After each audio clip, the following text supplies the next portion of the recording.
makanya kami tagline kan waktu itu bahwa kita berada di kantor penanggulangan bencana, tapi jangan sampai kita seolah tinggal di bencana. Dengan modal itu kemudian kita melangkah setahap demi setahap, dari tahun ke tahun kita coba merangkak untuk membenahi BPBD, kemudian menaikkan grade BPBD.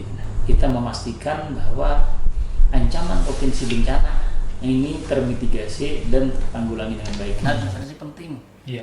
Kita tidak boleh administrasi ini kacau balau, karena itulah bukti dan data yang harus kita miliki untuk sebagai pertanggungjawaban. Di luar yang fisik, kita juga menata administrasi. Karena administrasi penting. Iya. Kita tidak boleh administrasi ini kacau balau, karena itulah bukti dan data yang harus kita miliki untuk sebagai pertanggungjawaban. Iya. Kalau administrasi kita kacau, ya diperiksa jadi temuan. Nah, tata kelola administrasinya ada rapi, malalor kalau ya akhirnya malalor dari mana-mana aja. Nah, ini yang terperhatikan. Ini kita secara fisik itu yang kita tetap pertama. Di tahun kedua, di tahun ketiga juga itu masih. Artinya kan kita sambil memoles-moles lah supaya kantor kita juga terlihat nyaman kan. Bisa dilihat di depan itu kan ada resepsionis, ada sudah pakai lampu akrilik, ya kan.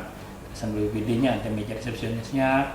Kemudian ruang rapat kita juga sudah berdinding HPL sebagian lah. Ruang kerja juga, ruang tamu juga kan.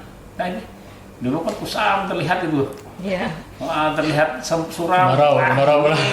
Ini ada memberikan motivasi kerja. Iya. Itu kita tata. Nah baru kemudian kita juga menata organisasi dan sistem tata kelola kita. Artinya keorganisasian kita ini kita benahi SDM-nya, penempatan personelnya yang memiliki keahlian IT, yang memiliki keahlian di bidang komunikasi dan media, yang memiliki di bidang keahlian teknis, di bidang RR misalnya kan itu harus orang teknis. Alhamdulillah kabitnya berlatar belakang sebagai orang teknik, ya kan, teknik sipil. Kemudian di bidang pencegahan, di bidang kesiapsiagaan juga sama. Mereka yang sudah kita ikutkan di dalam pendiklatan. Diklat dulu baru tahun 2024 ini kita kemudian mengikuti ada 2 diklat penting yang sangat bernilai. Satu diklat untuk kita jajaran pimpinan kemarin mengikuti diklat penyelenggaraan pemerintahan di saat kedaruratan. Itu dilaksanakan oleh Mendagri. Jadi dapat sertifikat resmi oleh Mendagri selama berapa hari, 5 hari kalau tidak salah. Ica ikut aja lah. Ikut. Mendampingi ke Subang kemarin. Karena kan namanya administrasinya. Iya. Nah, kabit semua, sekretaris semua, dan kita juga. Dan kita peserta terbanyak. Ya. Yang peserta terbanyak yang itu baru pertama diadakan oleh Mendagri. Nah, jadi sebuah alhamdulillah kan kesempatan emas yang kita dapatkan, dan sertifikatnya itu memang resmi Mendagri yang mengeluarkan logonya, logo emas lah. Bujur. Itu satu yang artinya untuk kita level penyelenggara sebagai pengendali organisasi, kita tata dari kapasitas SDM-nya. Kemudian pas sekretaris kita khusus ikutkan diklat sekretaris. Nah, kemudian kami sendiri juga hampir selama 10 hari mengikuti diklat khusus kepala BPBD se-Indonesia yang 69 orang saja waktu itu mendapatkan kota, dan salah satunya kita di Kalsel yang mendapatkan kesempatan itu di pusat diklat BNPB di Sentul. Nama diklatnya adalah SDMT singkatannya. Diklat paling tinggi di BNPB. Nah, itu alhamdulillah kita dapat PIN menandai diklat kita sudah memenuhi syarat gitu kan. Dan artinya ya kita sekarang kalau dapat SK itu kan baru dapat BPKB lah, menyalakan mobil, tapi belum besim. Belum besim. Jadi kalau kena radia itu masih gitu kan. Tapi kalau sudah diklat SDMT Senior Disaster Management Training itu kan kami angkatan pertama dan secara nasional ini yang memang perdana gitu diadakan. Nah, ini dirancang diklat ini selama 3 tahun baru terlaksana tahun kemarin, dan kita yang dapat kesempatan pertama itu. Itu memang tiap tahun kan nanti Pak? Iya, rencananya kan dievaluasi akan dilaksanakan tahun depan gitu kan. Artinya melihat kepentingan selanjutnya itu. Katanya ada pengalaman menarik Pak kemarin itu. Ada pengalaman menarik katanya kemarin itu, Pian? Ya, Artinya BPBD kita terkenal kan situ. Oh iya betul. Di waktu diklat ini kita memang mendapatkan satu apresiasi lah dari peserta. Kita kan menduga dengan kegiatan kita publis dan kemudian mengemas redaksi kita terkait dengan kegiatan-kegiatan kita ini. Nah ternyata ada salah satu kepala pelaksana BPBD waktu itu Bohol Selatan yang memberikan apresiasi. Kami kaget juga tuh, habis salat subuh langsung didatangi, langsung disalami. Nah beliau bercerita bahwa saya ujar beliau kan baru 2 bulan nih dilantik, kemudian mengikuti diklat. Nah waktu pertama dilantik itu kami minta istri untuk mencarikan informasi BPBD yang bagus dalam penyelenggaraan tugas dan inovasi. Dicarilah di Google. Nah di screenshot dikirim ke Sidin.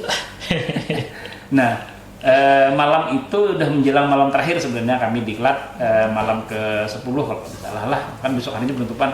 Nah beliau habis salat subuh langsung menyapa kami, itu memandangkan bahwa Pak ternyata pian orangnya. Apa cak kami kan masalahnya apa nih? Ulun tadi kemarin dikirim istri Ulun tadi malam kada kau guring jam 3 kan, kita bangun kemudian buka HP, lihat-lihat bahan pertama yang Ulun terima dari istri Ulun yang tadi mencarikan informasinya, ternyata BPBD di Balangan, kepala pelaksana pian. Hari ketemu lan pian ya kan itu. Ya sih, ya artinya kan kita patut berbangga dan bersyukur bahwa BPBD di Balangan ini diakses orang. Diakses orang sampai ke Bohol Selatan. Bohol Selatan tuh daerah Sulawesi kan. Nah, jadi dan ketemu hari orangnya kan, jadi kan ada main-main nih kan, artinya kita mendapat salah satu perhatian lah. Nah itu dari segi penataan organisasi, kemudian kita juga memperhatikan dari segi perbaikan regulasi. Nah ternyata BPBD ini mulai berdiri 2014 lah kalau tidak salah. 2015 berdiri dengan Perda itu, sampai sekarang belum memiliki Perda penyelenggaraan penanggulangan bencana. Padahal itu payung wajib harusnya dimiliki daerah. Nah, ya memang ada di atasnya kan peraturan undang-undang, ada peraturan pemerintah, kemudian ada perda provinsi. Tapi kabupaten harus wajib memiliki perda itu. Kita kan revisi. Kita buat tahun ini tadi, alhamdulillah ini kan tinggal finishing di bagian hukum evaluasi Mendagri. Tahun ini insya Allah kita sudah memiliki perda. Tinggal disahkan apa? Ya, sudah disahkan. Sudah disahkan. Sudah disahkan DPR. Sudah diparipurnakan, jadi tinggal ini. Nah, selain perda, kita juga membuat dokumen wajib juga nih namanya dokumen kajian risiko bencana. KRB. Kemudian tahun ini juga kita menyusun RPB-nya, karena ini menyamakan dengan rencana LPJMD periode selanjutnya Pak Bupati. Kita sudah siapkan dokumen dalam hal kebencanaan, ada RPB 5 tahunan nih sifatnya. Nah selain RPB kita juga menyusun dokumen-dokumen turunannya, ada Renkon lagi setelah itu. Jadi 3 ini yang utama, Perda, KRB, RPB, turunannya baru kemudian Renkon, rencana kontingensi. Itu adalah dokumen untuk persiapan apabila terjadi bencana, siapa berbuat apa dan bagaimana. Itu ada dalam Renkon ada Renkon banjir, ada Renkon karhutla, ada Renkon longsor. Ada, kita sudah alhamdulillah tahun ini juga kita sudah finishkan itu, kita memiliki dokumen-dokumen ini. Nah itu bagian dari kita memenuhi regulasi-regulasi yang harus kita jadikan dasar di dalam penyelenggaraan ini. Jadi kita sudah POM. Kemudian kita juga meningkatkan sarana prasarana. Sarana prasarana kita tingkatkan juga dari tahun ke tahun, mulai dari sarana kantor ya kerja lah, laptop, printer, kemudian itu kita benahi meja kerja. Karena Masya Allah kita masuk di sini kan meja kerja ini sudah hampir layak itu, banyak yang rapuh lah sudah kan. 2 tahun terakhir kita benahi secara bertahap. Alhamdulillah ini meja-meja staf, meja-meja pimpinan, sekretaris, kabit itu kan udah meja hanyar semua. Kecuali kepalanya yang belum meja hanyar. Ini masih meja lawas, dan kemarin karena ketetesan banyu hujan akibat bongkaran atap, Jadi meja kita masih darurat nih kan. Ya, tidak apa-apa, pimpinan tuh berdiri aja kan. Yang penting apa tadi konsolidasi untuk staf dan anak buah itu sudah kita benahi. Jadi nyaman begawian. Nah itu sarana prasarana mobil. Alhamdulillah kita juga mobil damkar adanya untuk kita kan, tapi untuk masyarakat tahun lalu kita mengadakan 8 unit mobil damkar Untuk kecamatan untuk kecamatan. Satu tagline-nya Pak Bupati, satu kecamatan, satu mobil damkar. Itu dalam rangka tadi pengendalian, pencegahan dan penanganan yang cepat terhadap potensi bencana dan peningkatan sarana prasarana. Nah, ini mengenai peningkatan prasarana ya mobil damkar dari kecamatan, karena mobil damkar ini untuk pemadaman cepat di wilayah kecamatan, kebakaran hutan dan lahan, itu bencana, kemudian untuk pemukiman.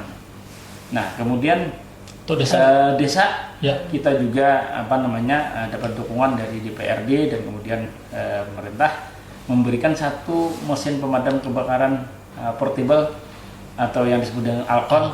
Satu desa satu mesin.